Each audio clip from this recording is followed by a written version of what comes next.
অষ্টম শ্রেণীর শিক্ষার্থী বন্ধুরা সবাই কেমন আছো? আশা করছি অবশ্যই ভালো আছো। এবং আজকে তোমাদের সামনে ইংলিশ টেক্সট বুকের 93 পেজের একটি টিউটোরিয়াল নিয়ে হাজির হয়েছি এবং এটা তোমাদের জন্য জানা অবশ্যই প্রয়োজন এবং অবশ্যই জরুরি।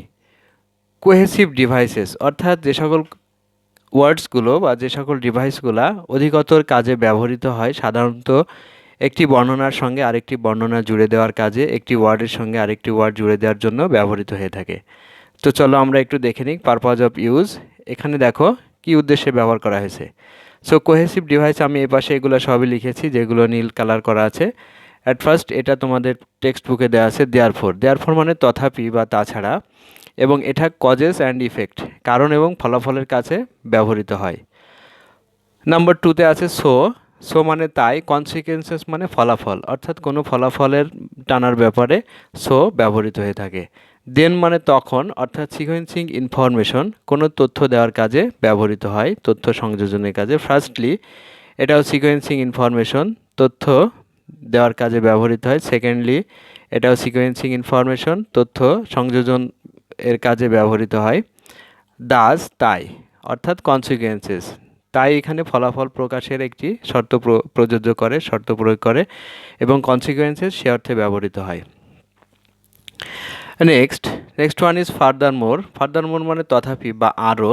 অ্যাডিং ইনফরমেশন কী উদ্দেশ্যে ব্যবহৃত হয় সেটা আমরা দেখতে পাচ্ছি। অ্যাডিং ইনফরমেশন অর্থাৎ কোনো তথ্য জুড়ে দেওয়ার কাজে ব্যবহৃত হয়। মোর ওভার। মোর ওভার মানে তথাপি বা তাছাড়া।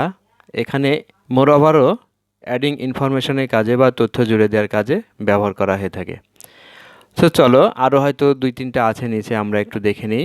ফর ইনস্ট্যান্স এর অর্থ হচ্ছে উদাহরণ, আর গিভিং এক্সাম্পলস মানে উদাহরণ, অর্থাৎ ফর ইনস্ট্যান্সটা গিভিং এক্সাম্পলসের কাজে ব্যবহৃত হয়ে থাকে। ইন কম্প্যারিজন সো দ্যাট অর্থাৎ তুলনা করা হয় যে বা যেন। কম্পেয়ার অ্যান্ড কন্ট্রাস্ট অর্থাৎ তুলনা এবং তুলনা দেওয়ার কাজে ব্যবহৃত হয়। নাও মানে এখন, তোমরা জানো নাও একটি অ্যাডজেক্টিভ এবং এটা সময় নির্দেশ করে, অর্থাৎ টাইম ডিউরেশন এর উদ্দেশ্যে ব্যবহৃত হয়। বিকজ মানে কারণ। এক্সপ্রেস রিজন অর্থাৎ কারণ প্রকাশ করা হয় বিকজ নামক ওয়ার্ডস দিয়ে। বিসাইডস তথাপি বা তাছাড়া। অ্যাডিং ইনফরমেশন অর্থাৎ বিসাইডসটাও তথ্য প্রদানের কাজে ব্যবহৃত হয়ে থাকে। এটা খুবই অত্যাধিক ব্যবহৃত স্পোকেন ইংলিশে ওয়ার্ডগুলা। ফর দি রিজন এই কারণে, এছাড়া রিটেন ইংলিশের ব্যাপক ব্যবহার রয়েছে। ফর দি রিজন মানে এই কারণে। এক্সপ্লেনিং রেজাল্টস অর্থাৎ কী কারণে ফলাফলটি হলো বা কী কারণে এই ফলাফলটি পেলাম সেটা এক্সপ্লেন করার উদ্দেশ্যে ফর দি রিজন ব্যবহার করা হয়।